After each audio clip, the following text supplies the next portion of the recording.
Vítam vás u nového videa, chcel by som vám všetkým popriať šťastný nový rok, no a tento rok by som nechcel začať úplne Star Wars novinkami, na čo ste zvyknutí, ale týmto špeciálom, kde sa pozrieme na to, čo môžeme čakať od sveta Star Wars v roku 2024, pretože máme tu pár veľmi zaujímavých projektov, na ktoré sa môžeme tešiť a v tomto videu budem hovoriť len o hrách a seriáloch, ktoré nás ďalší rok čakajú.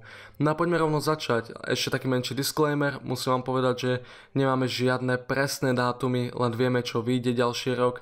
Čiže ja sa pokúsim tu nejak odhadnúť, čo bude skôr, čo neskôr, ale ako ja to veľmi neviem naisto, hej, takže stále nemáme potvrdené dátumy a to, kedy čo vyjde, bude oznámené až neskôr, o čom určite budete počuť na buď tomto, alebo na mojom hlavnom YouTube kanáli. No takže ako prvý seriál, ktorý by sme mohli čakať, je seriál Star Wars The Acolyte, pretože bolo nám potvrdené, že by mal výjsť na jar v roku 2024. Seriál The Acolyte sa odohráva v novej ére The High Republic, ktorú už začali knižky, komiksy a teraz aj nedávny seriál pre deti Young Jedi Adventures. No a je to teda nová éra, kde sú Jediovia na vrchole, ale sú tam nejaké skryté hrozby, ako napríklad Nihlovia, Drengir, ale predpokladám, že seriál Acolyte bude o niečom inom, pretože má to byť taká akási detektívka, zároveň ľudia špekulujú, že tam uvidíme sithov, ktorí sa budú schovávať, keďže samozrejme platí pravidlo dvoch. No a toto bude asi vec, ktorú dostaneme najskôr v roku 2024. Acolyte, ja som na to veľmi zvedavý, Leslie Headland by mala byť showrunnerka tohto seriálu a keď som počul nejaké kontroverzie ohľadom toho, tak by som nerobil unáhlené závery a môže to byť niečo dobré a zároveň nová vec do sveta Star Wars, čiže ja sa na to určite teším. Niečo, čo si myslím, že tiež bude skôr v roku 2024, asi v tej prvej polovici, ale samozrejme je to len môj odhad, je tretia a posledná séria Star Wars The Bad Batch. Tento animovaný seriál dostáva poslednú sériu, to už nám bolo potvrdené na Star Wars Celebration. Bude ďalší rok, ale s tým, ako sa vyjadruje práve producentka Jennifer Corbett ohľadom tohto seriálu, tak si myslím, že je bližšie ako čakáme. A postupne by sme mali dostávať nejaké hinty ohľadom toho, kedy nás to čaká. Dostaneme rozuzlenie k našim postavám Bad Batch, zároveň si myslím, že dostaneme rozuzlenie k tomu, prečo Imperium kompletne zahodilo klonových vojakov. Asi sa môžeme dočkať nejakého veľkého klonového povstania alebo nejakého veľkého finále. Uvidíme, aké to bude. Ešte nemáme k tomu veľa informácií, ja sa na to ale veľmi teším. No a u animácie ostaneme, pretože v roku 2024 sa dočkáme druhej série Star Wars Tales of the Jedi, čo je séria, ktorá je animovaná v štýle Clone Wars a sledujeme tam rôzne príbehy Jediov. Ono je to celkom také zaujímavé, sú to také jednohúbky. V prvej sérii sme sledovali príbehy Ahsoky a Dookua, bolo to celkom cool a myslím si, že v druhej sérii by sme mohli preskúmať príbehy nejakých ďalších zaujímavých Jediov, o ktorých možno toľko nevieme.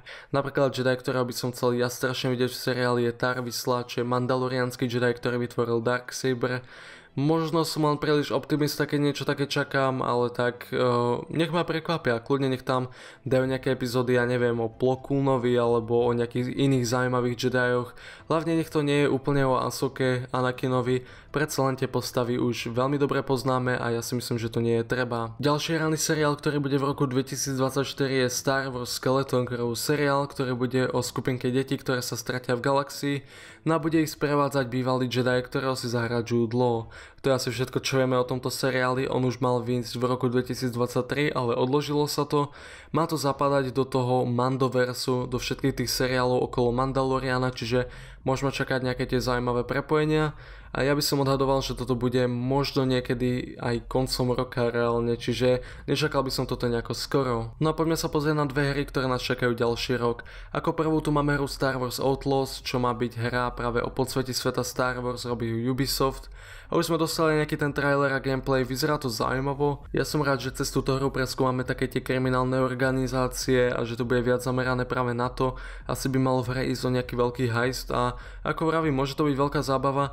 Niektorí ľudia majú problém s Ubisoftom za poslednú dobu, čiže môže to byť stále nejaký problém s touto hrou do budúcna, ale zatiaľ nevidím nejaký veľký dôvod na obavy. No a posledná vec, ktorú spomeniem v tomto videu, je hra Star Wars Hunters, čo je hra na mobilné telefóny, poprípade na Nintendo Switch, ktorá mala výjsť už veľmi dávno. Ja neverím, že o tejto hre rozprávam v roku 2024, že vraj by mala už v tomto roku výjsť, čo stále ako ťažko povedať, lebo oni už to toľkokrát odložili, že ja neverím, že sa dočkáme.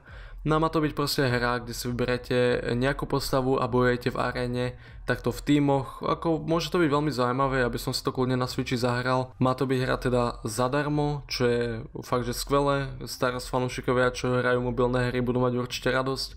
No ale, ako vravím, ja fakt neverím, že o tomto rozprávam v roku 2024. Toto už malo dávno vynsť, ako nie, že by sa to mal za zle, nech to neunáhlia a nech nevydajú rozbitú hru. A tak na čo to sľubovať tak dopredu, keď to proste nezvládajú, to je fakt divné. Ale máme tu ešte jeden veľký otáznik.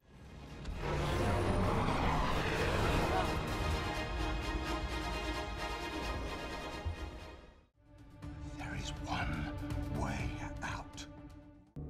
So what do I sacrifice? Everything!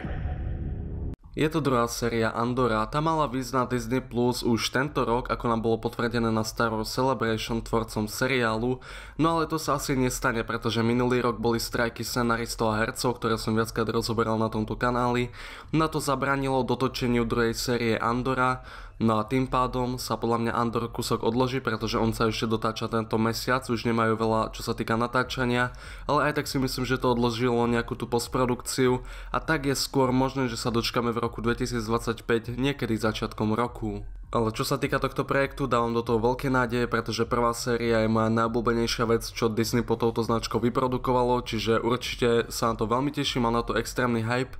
A druhá séria má byť posledná, čiže ja som extrémne zvedavý, ako to chcú uzavrieť. No a na čo sa vy tešíte najviac v roku 2024? Akože ja by som povedal Andor, ale u toho je ten otáznik, či to vôbec vyjde, takže ja zatiaľ poviem, že sa najviac teším na seriál The Acolyte. Vaše názory mi napíšte pod toto video do komentárov a pozrite sa na môj hlavný kanál, kde som vydal video ohľadom toho, ako sa mi páčilo Star Wars v roku 2023. Ak sa vám video páčilo, dajte like a ak napíšte, či by som mal zlepšiť, môžete mi dať aj odber. Pozrite sa na moje iné videá, no a my sa uvidíme na budúce a nech vás sila sprevádza.